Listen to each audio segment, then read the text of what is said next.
Se ha otorgado ya el uso de la palabra a la asambleísta por la provincia de Santo Domingo de los Áchilas, Viviana Veloz. Nos encontramos en el debate del proyecto de resolución que condena la suscripción del convenio CIADI por parte del Señora gobierno del presidente presidenta, Guillermo Lazo y el dictamen compañeros emitido por la Corte legisladores Constitucional. La y la asambleísta ciudadanía Viviana que en este Veloz. momento nos está viendo a través de los diferentes medios de comunicación.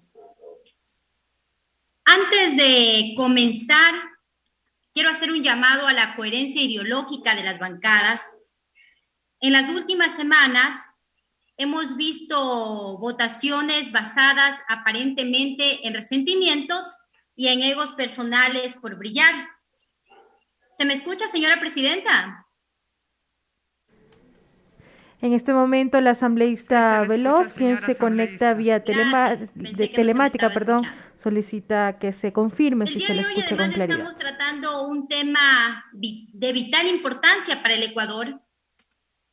Quiero recordar que en la década de los 90, los gobiernos de la derecha suscribieron una serie de tratados de inversión que resultaron en grandes pérdidas para el país. Y pese a haber abandonado esos instrumentos de sometimiento al capital extranjero, aún 10 años después estamos sufriendo las consecuencias. Pero mientras surgen nuevamente las indemnizaciones millonarias a empresas como Perenco, la falta de coherencia y unidad en la izquierda está dando vía libre para que este gobierno neoliberal nos arrastre a implementar la misma receta que terminaron con el desastre económico y social de los 90 y que lanzó a la migración a millones de ecuatorianos. Es hora de mostrar que en este Parlamento la izquierda no solo está representada por UNES. Las y los ecuatorianos no necesitamos políticos que voten a favor de la derecha, mientras que en redes sociales nos proclamamos o se proclaman de izquierda.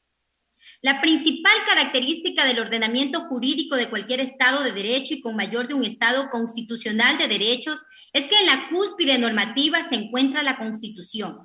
Esta es la que brinda eficacia y validez al resto de normas y por tanto le confieren unidad a todo el ordenamiento jurídico. Y bajo este principio se entiende que cualquier norma que no se adecue a la Constitución debe ser expulsada del ordenamiento jurídico. Y en el caso de los instrumentos internacionales también deben adecuar sus disposiciones para que puedan ser aprobadas. Pues así lo establece la jerarquía normativa establecida en el artículo 425 de la Constitución. Y bajo esta lógica se constituye una grave afectación al Estado constitucional de derechos que las autoridades suscriban o aprueben normas abiertamente contrarias a la norma suprema. Debemos tener presente que si bien pueden existir instrumentos que no pasen por la Asamblea, ello bajo ningún concepto implica que esta falta de control habilite al Ejecutivo a ratificar convenios inconstitucionales.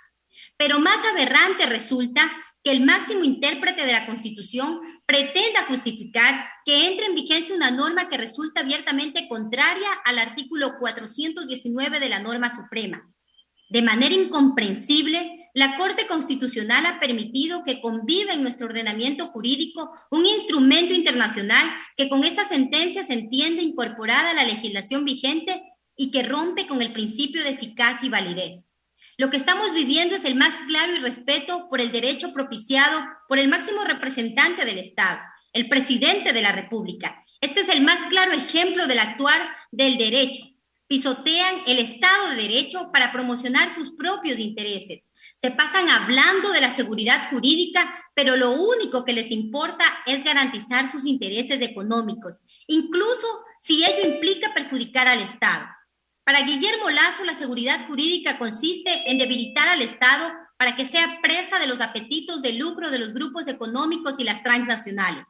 Lamentablemente, este procedente de la Corte Constitucional, que constituirá jurisprudencia para ellos, nos acerca cada vez más a la implantación de políticas Señora neoliberales asambleísta, le queda un minuto.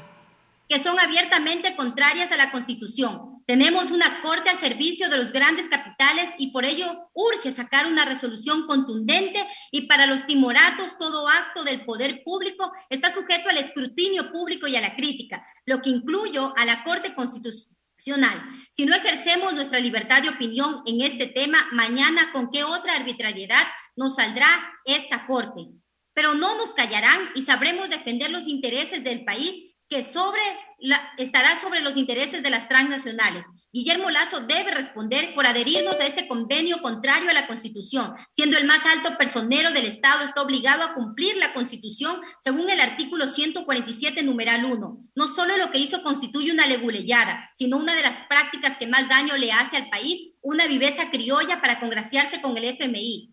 Y para culminar, mi más enérgico rechazo a este tipo de actitudes. Debemos reaccionar ante esta flagrante violación a la Constitución, en especial cuando tenemos autoridades como el procurador Íñigo Salvador, que está al servicio de los intereses de extranjeros. Él debería ser el llamado a defender los intereses del Ecuador y quien debería responder de los casos que se han perdido y que se pierdan. Y contra él se debería iniciar los juicios de repetición. Muchas gracias, señora presidenta.